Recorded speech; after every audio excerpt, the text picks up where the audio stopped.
Otto Voit.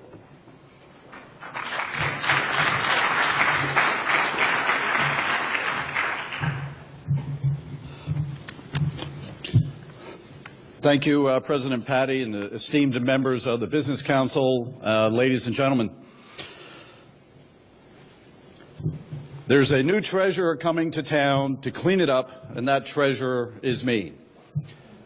I am Otto Voit, and I'm running for Pennsylvania State Treasurer because I am sick and tired of the corruption, the cronyism, and the incompetence in state government, and specifically in the Treasurer's office.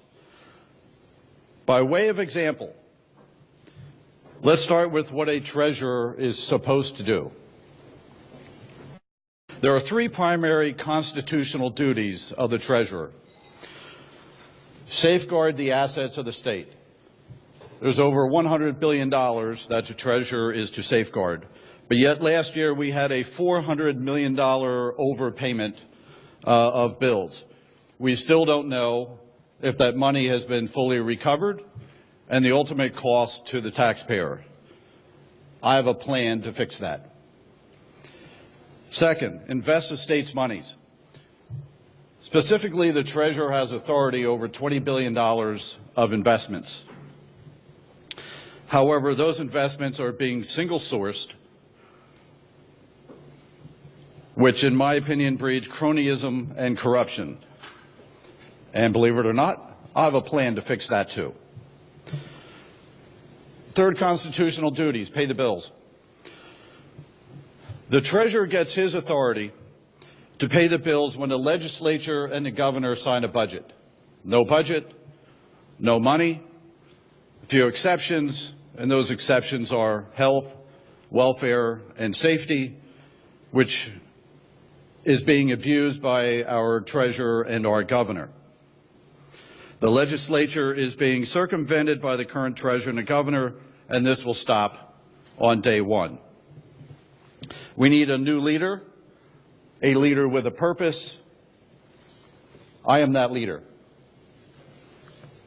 I'm a former U.S. Army officer and Desert Storm veteran.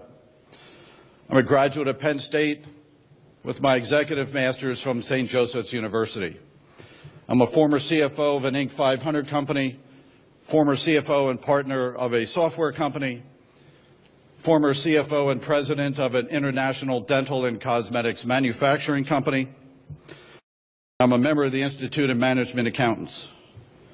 I've served on our local school board for over 16 years, and I'm on the governing board of PSBA as its treasurer. I'm also a vice chairman of the Pennsylvania School District Liquid Asset Fund, which currently has over $5 billion under assets. Here are the three takeaways for you to consider today. Integrity, accountability, transparency, and $1 billion. Integrity. I'll bring integrity to the office of the treasurer that has been plagued by scandal. Rob McCord, the previous treasurer, was indicted for extortion and abuses of power. The current treasurer, as well, is abusing his power by making unconstitutional and illegal payments. I'm not going to be bullied, nor will I be beholden to anyone into violating our Constitution. This is supposed to be an independent office, answerable only to the people. So the day I take office, the unconstitutional and illegal payments stop. I will put on my website exactly what will and will not be paid, and the legal authority to do that. Those list of payments also must go through the legislature and the governor, because it is not up to a treasurer. The treasurer is not the fourth branch of government, unlike it appears to be today. It is supposed to be the financial watchdog of the state, and with the three constitutional duties that I've outlined. Accountability and transparency. I will bring that to Harrisburg. Last year, I announced my plan called pacheckbook.com. It's a user-friendly website where every single Pennsylvania will be able to see where all the revenue is coming from, where all the expenses are going, all contracts, and all salaries, at all levels of government. The current PennWatch program has basically been shut down by Governor Wolf and wasn't extensive enough. Some legislators have proposed PennWatch 2 and to move it to the Independent Fiscal Office. I submit this program should be run by the Treasurer, and it should be run by me to put it in. And second, I will have it audited by the Auditor General to ensure full accountability and transparency. When this plan is implemented, this will move Pennsylvania from 29th to #1 in the country in accountability and transparency. I pledge to save the Commonwealth $1 billion in my first term, or I will not seek re-election. So let me say that again. I will save the Commonwealth $1 billion in my first term, or I will not seek re-election. If I expect to hold Harrisburg accountable, then I too must hold myself accountable. I will generate savings by realigning investments for a safer, better return with less fees and enhancing the pre-audit function to weed out waste, fraud, and abuse. So the three takeaways are integrity, accountability, and transparency, and the fact that I will save the Commonwealth $1 billion. In order to move the Treasurer's office forward, I first must remove the vestiges of cronyism and corruption that still exist and replace them with honest and trustworthy people.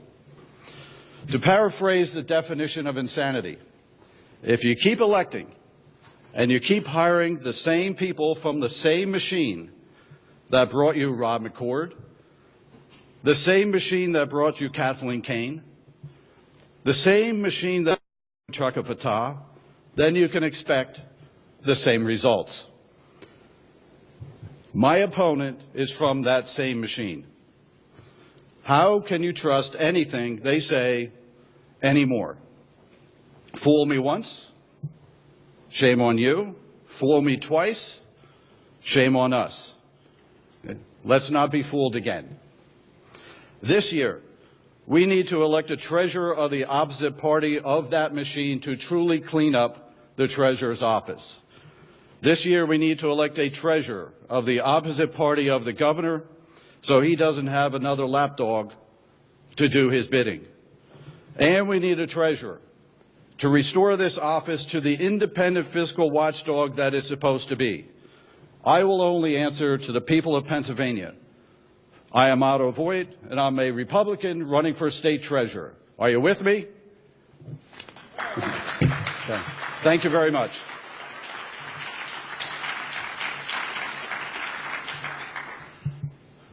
I believe we have time for some questions. Senator. Mr. Voit, see in the press that your opponent is opposed to third-party marketing firms. What's your position on that? Okay. Thank you. My opponent came out and flatly called for a ban on third-party marketers. My position is different, as a third-party marketer is primarily used in the hedge fund industry. I believe all third-party marketers should be licensed as broker-dealers.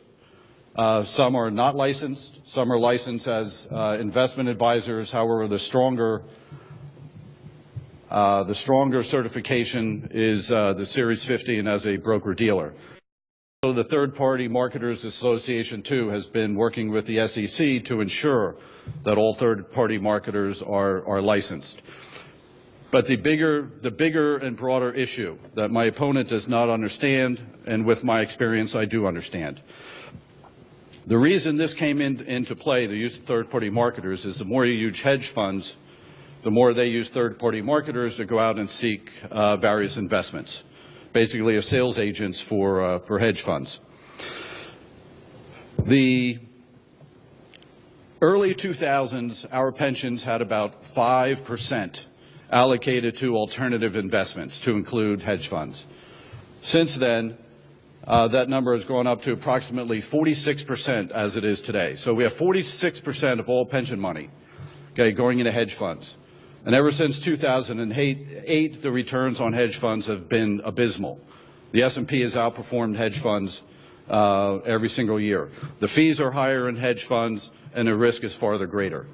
Okay, what I will do in working with Glenn Grill, who is the director of PEASERS, and all of the board of directors that are there, because as treasurer, I have a seat on the PEASERS board as well as the state employee retirement system. I would encourage them, as well as the legislature, to reduce our risk from the 46% in risky investments to 10% or less. That'll reduce our fees, have a safer return, and a lot better return for the taxpayers of Pennsylvania. So he calls for a full ban. I call for that all third-party marketers should be licensed as broker-dealers. Thank you. Other questions? Okay. Well, thank you very much.